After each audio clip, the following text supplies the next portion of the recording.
Hello everyone, ಎಲ್ಲ ಹೇಗಿದ್ದೀರಾ? I hope ಎಲ್ಲರೂ ಚೆನ್ನಾಗಿದ್ದೀರಾ ಅಂದ್ಕೊಂಡು ಇವತ್ತಿನ ವಿಡಿಯೋ ಸ್ಟಾರ್ಟ್ ಮಾಡ್ತಾ ಇದ್ದೀವಿ. ಇವತ್ತು ನಾವು ಮಾಡ್ತಿರೋದು ಒಂದು ಮಲೆನಾಡು ಶೈಲಿಯ ಪದಾರ್ಥ. ಇದನ್ನು ತೊಂಡೆಕಾಯಿ ಕಟಕ ಅಥವಾ ತೊಂಡೆಕಾಯಿ ಮಸಾಲ ಅಂತಲೂ ಕರೀತಾರೆ. ದೋಸೆಗೆ, ರೊಟ್ಟಿಗೆ ಅಥವಾ ಅನ್ನಕ್ಕೆ ಅಥವಾ ಚಪಾತಿಗೆ ಹಾಕ್ಕೊಳ್ಬೋದಾದಂಥ ಒಂದು ಗ್ರೇವಿ ಇದು. ಈ ಪದಾರ್ಥ ತುಂಬ ರುಚಿಯಾಗಿರುತ್ತೆ ಮತ್ತು ಅಷ್ಟೇ ಸುಲಭ ಕೂಡ ಮಾಡೋದು. ಇದನ್ನು ಯಾರು ತೊಂಡೆಕಾಯಿ ತಿನ್ನೋದಿಲ್ವೋ ಅವರು ಸಹ ತುಂಬ ಇಷ್ಟಪಟ್ಟು ತಿಂತಾರೆ, ಅಷ್ಟು ಚೆನ್ನಾಗಿರುತ್ತೆ. ಇದನ್ನು ನಮ್ಮಮ್ಮ ನನಗೆ ಹೇಳ್ಕೊಟ್ಟಿರೋದು. ಈಗ ನಾನು ನಿಮಗೆ ಹೇಳ್ಕೊಡ್ತಾ ಇದ್ದೀನಿ. ಇದನ್ನು ನಾನು ಮಧ್ಯಾಹ್ನ ಲಂಚ್ಗೆ ಅನ್ನ ಕಲಿಸ್ಕೊಳ್ಳೋಕೆ ಮಾಡಿದ್ದೆ. ಸೊ ತುಂಬ ಚೆನ್ನಾಗಿ ಬಂದಿತ್ತು, ಅಷ್ಟೇ ರುಚಿಯಾಗಿತ್ತು. ಈಗ ಇದನ್ನ ಹೇಗೆ ಮಾಡೋದು ನೋಡೋಣ ಬನ್ನಿ. ವೆಲ್ಕಮ್ ಟು ಪ್ರಕೃತಿ ಅರುಣ್ಸ್ ಕಿಚನ್.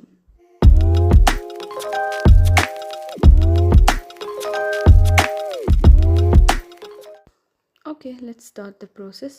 ಇವಾಗ ಒಂದು ಒಲೆ ಮೇಲೆ ಒಂದು ಒಗ್ಗರಣೆ ಬಾಣಲಿಯಲ್ಲಿ ನಾನು ಒಂದು 5 ಸ್ಪೂನ್ ಕೊತ್ತಂಬರಿ ಬೀಜ, ಒಂದು 3-4 ಹಸಿಮೆಣಸಿನ್ಕಾಯಿ, ಸ್ವಲ್ಪ ಕರಿಬೇವಿನ ಸೊಪ್ಪು, 2 ಸ್ಪೂನ್ ಜೀರಿಗೆ ಮತ್ತು 1 ಸ್ಪೂನ್ ಸಾಸಿವೆ, ಒಂದು 8-10 ಬೆಳ್ಳುಳ್ಳಿ ಎಸಳು ಇಷ್ಟನ್ನು ಹಾಕಿ ಒಂದು ಒಳ್ಳೆ ಪರಿಮಳ ಬರುವವರೆಗೂ ಚೆನ್ನಾಗಿ ಹುರ್ಕೊಳ್ಬೇಕು.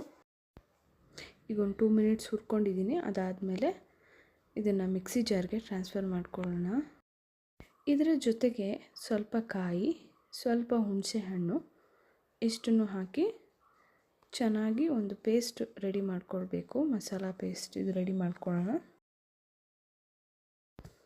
ಇದು ರೆಡಿ ಆಗಿದೆ. ಇವಾಗ ಇದನ್ನು ಸೈಡಿಗಿಟ್ಟು ಇವಾಗ ತೊಂಡೆಕಾಯಿ ರೆಡಿ ಮಾಡ್ಕೊಳ್ಳೋಣ. ನಿಮ್ಮ ಮನೇಲಿ ಕಲ್ಲಿದ್ದರೆ ಅದರಲ್ಲೂ ಕುಟ್ಕೊಳ್ಬೋದು.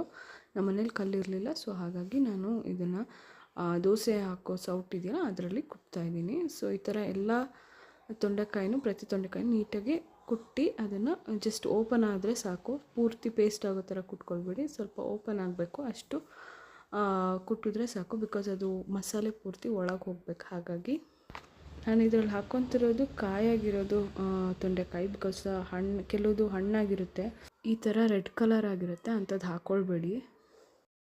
ನಾನಿಲ್ಲಿ ಒಂದು 1/4 kg ಆಗುವಷ್ಟು ತೊಂಡೆಕಾಯಿ ತೊಗೊಂಡಿದ್ದೀನಿ. ಅರೌಂಡು 15 ಬರ್ಬೋದು, 15-16 ಅಷ್ಟು ಬರ್ಬೋದು ತೊಂಡೆಕಾಯಿ. ಅಷ್ಟನ್ನು ಚೆನ್ನಾಗಿ ಈ ಥರ ಕುಟ್ಕೊಂಡು ಸ್ವಲ್ಪ ಓಪನ್ ಮಾಡಿಟ್ಕೊಬೇಕು. ಈಗ ಇದಕ್ಕೊಂದು ಒಗ್ಗರಣೆ ರೆಡಿ ಮಾಡ್ಕೊಳ್ಳೋಣ. ಈಗ ಎಲ್ಲ ಪ್ರಿಪೇರ್ ಮಾಡ್ಕೊಂಡಿದ್ದೀವಿ. ಈಗ ಇದನ್ನು ಪ್ರಾಸೆಸ್ ಸ್ಟಾರ್ಟ್ ಮಾಡೋಣ. ಸೊ ಇವಾಗ ಒಂದು ಒಲೆ ಮೇಲೆ ಒಂದು ಬಾಣಲಿ ಇಟ್ಬಿಟ್ಟು ಅದಕ್ಕೆ ಒಗ್ಗರಣೆ ಹಾಕ್ಕೊಳ್ಬೇಕು. ಅದಕ್ಕೆ ಸ್ವಲ್ಪ ಎಣ್ಣೆ ಹಾಕ್ಕೊಂಡು ಅದಕ್ಕೆ ಸ್ವಲ್ಪ ಸಾಸಿವೆ, ಉದ್ದಿನಬೇಳೆ, ಕಡಲೆಬೇಳೆ ಹಾಕ್ಕೊತಾ ಇದ್ದೀನಿ. ಜೊತೆಗೆ ಕರಿಬೇವು, ಒಣಮೆಣಸಿನ್ಕಾಯಿ, ಅರಿಶಿನ ಇಷ್ಟನ್ನು ಹಾಕ್ಕೊಳ್ತಾ ಇದ್ದೀನಿ. ನಂತರ ನಾವಿದಕ್ಕೆ ಕುಟ್ಟಿಟ್ಕೊಂಡಿರೋ ತೊಂಡೆಕಾಯಿನ ಸೇರಿಸ್ಕೊಳ್ತಾ ಇದ್ದೀನಿ. ಈ ಪದಾರ್ಥ ತುಂಬ ರುಚಿಯಾಗಿರುತ್ತೆ.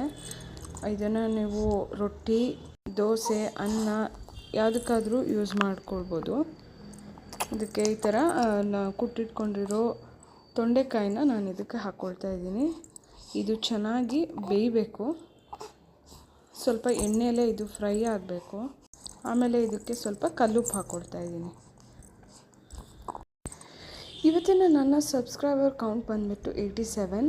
ಥ್ಯಾಂಕ್ ಯು ಸೋ ಮಚ್ ಎಲ್ಲ ಸಬ್ಸ್ಕ್ರೈಬ್ ಆಗಿರೋದಕ್ಕೆ. ಆ್ಯಂಡ್ ಹೀಗೆ ನನ್ನ ಚಾನಲ್ನ ಸಪೋರ್ಟ್ ಮಾಡ್ತಾಯಿರಿ. ಇದಕ್ಕೆ ಪದೇ ಕೈಯಾಡೋ ಅವಶ್ಯಕತೆ ಇಲ್ಲ ಇವಾಗ ಸದ್ಯಕ್ಕೆ. ಬಿಕಾಸ್ ಅದು ಒಂದು ಸೈಡ್ ಕಂಪ್ಲೀಟಾಗಿ ಫ್ರೈ ಆದಮೇಲೆ ತಿರುವು ಹಾಕ್ಕೊಂಡ್ರೆ ಸಾಕಾಗುತ್ತೆ. ಈಗ ನೋಡಿ, ಇದು ಒಂದು ಸೈಡ್ ಫ್ರೈ ಆಗಿದೆ. ಸೊ ಎಲ್ಲ ತಿರುವು ಹಾಕ್ಕೊಂಡು ಮತ್ತೆ ಹಾಗೆ ಸ್ವಲ್ಪ ಹೊತ್ತು ಬಿಟ್ಟ ಮೇಲೆ ಒಂಚೂರು ನೀರು ಸೇರಿಸ್ಕೊಂಡಿದ್ದೀನಿ. ಆವಾಗ ಚೆನ್ನಾಗಿ ಬೇಯುತ್ತೆ. ಸೊ ಫಸ್ಟ್ ಫ್ರೈ ಆಗಬೇಕು, ಆಮೇಲೆ ಬೇಯಿಸ್ಕೊಳ್ಬೇಕು. ಸ್ವಲ್ಪ ನೀರು ಸಾಕಾಗುತ್ತೆ. ಇದಕ್ಕೆ ಇವಾಗ ನಾವು ತಿರುವಿಟ್ಕೊಂಡಿರೋ ಮಸಾಲೆನ ಹಾಕ್ಕೊಳ್ಳೋಣ. ಹಾಗೆ ಮಿಕ್ಸಿಗೆ ಸ್ವಲ್ಪ ನೀರು ಹಾಕ್ಕೊಂಡು ಅದನ್ನು ಸಹ ನಾನು ಇದಕ್ಕೆ ಮಿಕ್ಸ್ ಮಾಡ್ಕೊಳ್ತಾ ಇದ್ದೀನಿ. ಮಸಾಲೆ ಹಸಿ ವಾಸನೆ ಹೋಗಬೇಕು ಮತ್ತು ಎಲ್ಲ ಚೆನ್ನಾಗಿ ಬೇಯಬೇಕು ಮಸಾಲೆ ಒಳಗೇ. ಈಗ ಇದು ಮಸಾಲೆ ಕುದೀತಾ ಇದೆ. ಹೀಗೆ ನಾವು ಅವಾಗವಾಗ ಕೈ ಆಡ್ಕೊತಾ ಇರಬೇಕು. ಕಾಯಿ ಹಾಕಿರೋದ್ರಿಂದ ತಳ ಹಿಡಿಯೋ ಚಾನ್ಸಸ್ ಜಾಸ್ತಿ ಇರುತ್ತೆ. ಈಗ ಇದು ರೆಡಿ ಆಗಿದೆ. ಇದನ್ನು ನಾವು ಸರ್ವಿಂಗ್ ಬೌಲಿಗೆ ಹಾಕ್ಕೊಳ್ಳೋಣ. ನಾನು ಮಾಡಿದಾಗ ಇದು ತುಂಬ ಚೆನ್ನಾಗಿ ಬಂದಿತ್ತು. ಸ್ವಲ್ಪ ಉಪ್ಪು ಕಡಿಮೆ ಆಗಿತ್ತು, ನಾನು ಆಮೇಲೆ ಸೇರಿಸ್ಕೊಂಡಿದ್ದೀನಿ. ಇನ್ನೊಂದು ಸ್ವಲ್ಪ ನೀರು ಬೇಕು ಅಂತಂದರೆ ನೀವು ಸೇರಿಸ್ಕೊಳ್ಬೋದು. ಇದನ್ನ ಈ ಥರ ಚೆನ್ನಾಗಿ ಕುದಿಸ್ಕೊಳ್ಬೇಕು. ಕುದ್ದಷ್ಟು ಅದ್ರ ಟೇಸ್ಟ್ ಜಾಸ್ತಿ. ಸೊ ಇವಾಗ ನಾವು ಮಾಡಿರೋ ತೊಂಡೆಕಾಯಿ ಕಟಕ ರೆಡಿಯಾಗಿದೆ. ಇದೊಂದು ಡಿಫ್ರೆಂಟ್ ಡಿಶ್ ಅಂತಲೇ ಹೇಳ್ಬೋದು. ಇದನ್ನು ನೀವು ಮನೇಲಿ ಟ್ರೈ ಮಾಡಿ ಹೇಗೆ ಬಂತು ಅಂತ ಕಮೆಂಟ್ ಮಾಡಿ ತಿಳಿಸಿ. Thank you so much for watching till now. ನಿಮ್ಮ ಸಪೋರ್ಟ್ ಹೀಗೆ ಇರಲಿ ನನ್ನ ಮೇಲೆ. ಈ ವಿಡಿಯೋ ನಿಮಗೆ ಇಷ್ಟ ಆಗಿದ್ದಲ್ಲಿ ಲೈಕ್ ಮಾಡಿ, ಇಲ್ಲ ಅಂದರೆ ಡಿಸ್ಲೈಕ್ ಮಾಡಿ. ನೀವು ಇದನ್ನ ಟ್ರೈ ಮಾಡಿದ್ಮೇಲೆ ರುಚಿ ಹೇಗಿತ್ತು ಅಂತ ಕಮೆಂಟ್ ಮಾಡಿ ತಿಳಿಸಿ. ಹೀಗೆ ಮುಂದಿನ ವಿಡಿಯೋಗಳಿಗಾಗಿ ನಮ್ಮ ಪ್ರಕೃತಿ ಅರುಣ್ಸ್ ಕಿಚನ್ ಚಾನಲ್ನ ಸಬ್ಸ್ಕ್ರೈಬ್ ಆಗಿ. Thank you so much for watching. Have a wonderful day. Take care. Bye bye. See you in the next video.